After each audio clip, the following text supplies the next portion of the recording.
అరే అక్కడ ఎవరో పడిపోయిర్రు. ఏమైంది, కింద పడ్డావు? ఓపెన్ లో చదువుకున్నానే, ఓపెన్ స్కూల్ కోసం వెతికి వెతికి చక్కెర వచ్చి కింద పడ్డా. గా మాత్రానికే కింద పడ్డావా? నాకు తెలిసిన మంచి ఓపెన్ స్కూల్ ఉన్నది, తీసుకపోతే నడు. అవునా?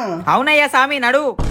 మీరు చదువుడు మధ్యలోనే ఆపేసిర్రా? మీకు చదవడం రాయడం వస్తే చాలు, వీళ్ళ దగ్గర ఓపెన్ లా 10th ఇంటర్ డిగ్రీ పీజీ కూడా పూర్తి చేయొచ్చు. మీరు ఓపెన్ లో పూర్తి చేసుకున్న తర్వాత సర్టిఫికెట్లతోని గవర్నమెంట్ జాబ్, ప్రైవేట్ జాబ్, పాస్పోర్ట్లకు, ప్రమోషన్లకు కూడా అప్లై చేసుకోవచ్చు. మీకు అసలు ఏజ్ తోని సంబంధమే లేదు, ఏ ఏజ్ గ్రూప్ వాళ్ళైనా చదువుకోవచ్చు. మీరు వేరే పని చేసుకుంటే చదువుకోవచ్చు, హౌస్ వైఫ్ అయినా కూడా చదువుకోవచ్చు. ఇక ముందే చెప్తానా, ఈ వీడియో టైం కి దొరకమంటే మాత్రం దొరకదు. ఎందుకైనా మంచిది, సేవ్ చేసుకోండి, మీకు తెలిసిన వాళ్ళ అందరికి షేర్ చేయండి. ఇక వీళ్ళ ఆఫీస్ పేరు వచ్చి Shriman school of distance education. ఈ స్కూలు నిన్నటిదో మొన్నటిదో కాదు, 2008 నుంచి ఉన్నది. లొకేషన్ అయితే హైదరాబాద్ వనస్థలిపురంలో ఉంటుంది. గణేష్ టెంపుల్ పక్కనే సూపర్ మార్కెట్ పైన వీళ్ళ ఆఫీస్ ఉంటది. వాళ్ళ ఆఫీస్ కనుక దూరమైంది అనుకో, వాళ్ళ వాట్సాప్ లో కాంటాక్ట్ అయ్యి కూడా అడ్మిషన్ చేసుకోవచ్చు. మరి లేట్ ఎందుకు, వెంటనే వాట్సాప్ లో హాయ్ అని పెట్టండి, వాళ్ళే కాల్ చేసి మీకు డీటెయిల్స్ అన్ని చెప్తారు. థ్యాంక్ యూ దోస్తులు.